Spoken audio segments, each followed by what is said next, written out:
Hey guys, welcome to the Knight slash Super Sortie guide. Super Sortie being for the people who want to eventually make it to Paladin when they come out. We're going to keep this one pretty simple. There's not a lot of intricacies to Swordsman or Knight in general. We're going to do our best to keep this short. First off, as a Knight, you want to just go through the tutorial stuff, and once you get to the part where you get to the South Frontera quest, you want to stop at that point and you want to go to Frontera itself, and then you want to buy 40 something blue potions, and then you want to head off over to West Frontera. West Frontera being the map with monsters. So what you want to do there is, first of all, you should put everything into strength. No dexterity, no agility, no intelligence, nothing like that. Just everything into strength, right? And everything into bash. You want to max out bash first, right? What you're going to do is you're going to be fighting willows. As long as you bash them, you should be able to one-shot them with maximum strength, even with just like the regular gear that you have. You can see in my sortie here, I have nothing. Obviously, if you're spending money and you're getting the intro accessories from the cash shop in the beginning, you'll have a much easier time. For the most part, this is for the people who are playing free to play, people who are willing to spend. I don't know how much everybody's spending, so you're gonna have to adjust it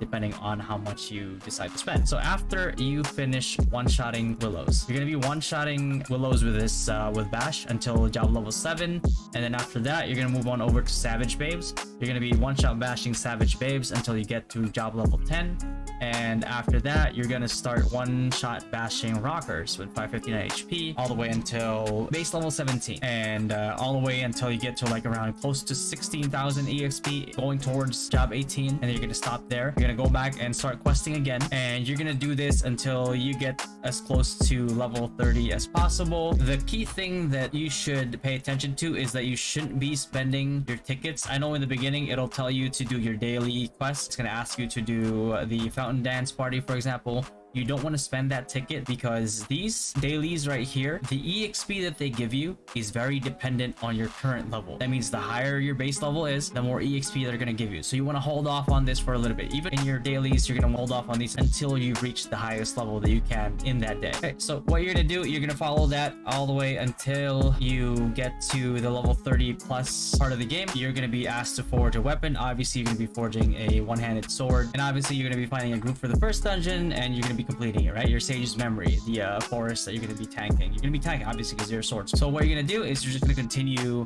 doing the quests until your level lock, which I believe is level 35. And at that point, you've reached the highest level that you could get around that time. What you're going to do is you're going to spend that daily, and hopefully it should get you to level 35. If not, don't worry about it. You're just going to continue questing and continue doing your dailies all the way until you hit that level. That's when you kind of start to go AoE leveling. That is when your Magnum Break comes into play. You're going to want to max Magnum Break after bash. Reason for this is because you're going to need the AoE. Not only that, it also gives you a fire bonus. If you read a very light text here at the bottom, gains 20% fire attack bonus upon cast. This effect lasts 20 seconds. What that means is that your weapon is now endowed with fire damage for the 20 seconds, which is the same as having an elemental weapon pretty much, or using a converter to kill mobs for free. Now, if you've hit a wall somewhere in the early game where all you really have to do is to grind mobs, because we don't know if they're going to be fixing or changing the EXP values, you always have the option of killing the ant eggs in Anthill, because they don't fight back. They're level 28, so at level 20 you're going to be getting good EXP from them.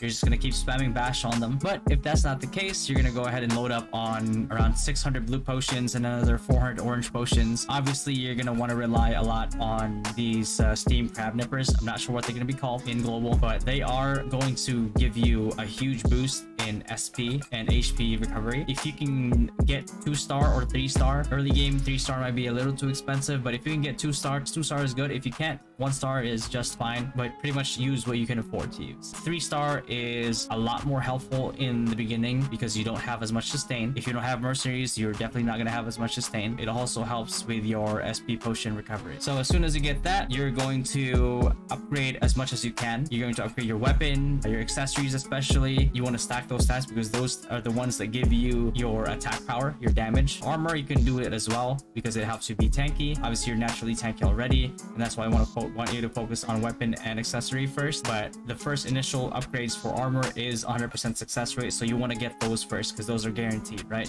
Guaranteed stats is always good. And obviously around that time, you're going to be around the level 30 plus range. So what you're going to do with your level 10 Magnum Break is you're going to go ahead and take it all the way over to Pirate Skeletons, and you're going to find yourself a 3 spawn of Pirate Skeletons, and you're going to be spamming Magnum Break with auto attacks weaved in between. And this is when the crab dishes, the crab nippers really come into play, help you with your HP recovery and SP recovery, and this is where you're really going to be using your blue potions and your orange potions to heal up, right? And you're going to be staying at skeleton pirates, and I know that fighting mobs that are the same level as you or lower means that you're going to be missing out on the 10% bonuses, but that's fine. You know, you still have that 0 to 5 level gap before it goes down to 70. The thing is, this spot right here for fire skeletons, it's so good that you can actually level here till level 48, and it would actually be better EXP than going off into other spots. But obviously, if you've spent a little bit on the game, you have the option of going into the next spot, which is the Mukas. Now at level 40, you might have had the option to craft a new weapon, and the choice for that weapon that you chose will be the spear if you're a knight. And the reason why you're choosing spear is because we're going to be doing spear combos on Mukas. That's the reason why we want to choose this. And obviously if you're a super swordy, you might want to stick with saber and level your shield, because chances are if you're going super swordy, you're probably going to want to go paladin. And if you're planning on leveling and upgrading a shield anyway, obviously the extra tankiness does help your grinding a lot more, your survivability a lot more. If you're doing it for a guild especially, then your guildmates should be helping you level. Your priests, your wizards, they should be helping you level, especially early game. Especially your priests are one of the fastest leveling classes in the game. Now if you're free to play at level 48 and you have your spear, you're going to be switching over to Mukas. You're going to be transitioning over here and start spamming spears on them. And obviously, if you refine your weapon pretty high early on, you can move on over here a lot earlier than most. And if you feel like you're on the verge of killing them a lot faster, the melee damage food plus strength potions, you have that option as well. You can go that route, and you're going to be grinding Mukas until level 51, and at which point you're going to be swapping over to Rotar's arrows at level 51. Level 51. Level 50, you're going to be crafting your spear, and you are going to be going fully offensive, so you want to get your armor that gives you more strength, gives you more offense. And as soon as you craft your level 50 spear, as soon as you're able to, you will want to swap over to Mineris. Ask your blacksmith friends to craft a water converter for you. It will help a lot in this map because the Mineris is fire element, and you're going to be sticking to this area all the way till 60 plus. If you get a Mineris card and you do a lot of damage to large monsters, you might want to grind on large monsters instead if you're going for EXP, and you can use your Freya or your Monster Annihilation, however they call it in this version, to farm the cards that you need and materials you need instead, and the accessories that you need if you don't have them yet, right? Things do change quite a bit as soon as you get to Lord Knight at level 70, but again, that's going to be a guide for a later time. If you're curious as to what accessories you're going to get, obviously you're going to go straight for damage accessories, right? Like if you can get these rings, for example, one of the best for you, obviously you can get 1 slot, 2 slot from the MVPs. If you can grind other mobs that drop them, those are really good as well. They don't have such a low drop rate, so it's not that big of a deal. So unless you're fully focused on getting your cards early, which I honestly, in my opinion, you should be, but if you want that option to grind for your accessories first because they do have a higher drop rate than the cards, they're more reliable, then yeah, by all means go for the accessories, right? Like you have that choice, you have that freedom. It's an MMORPG. Play it your way. If you want to deviate from the guide a little bit, that's completely fine. This is more as a guideline for you to follow, and if you feel like you are more comfortable doing one other thing,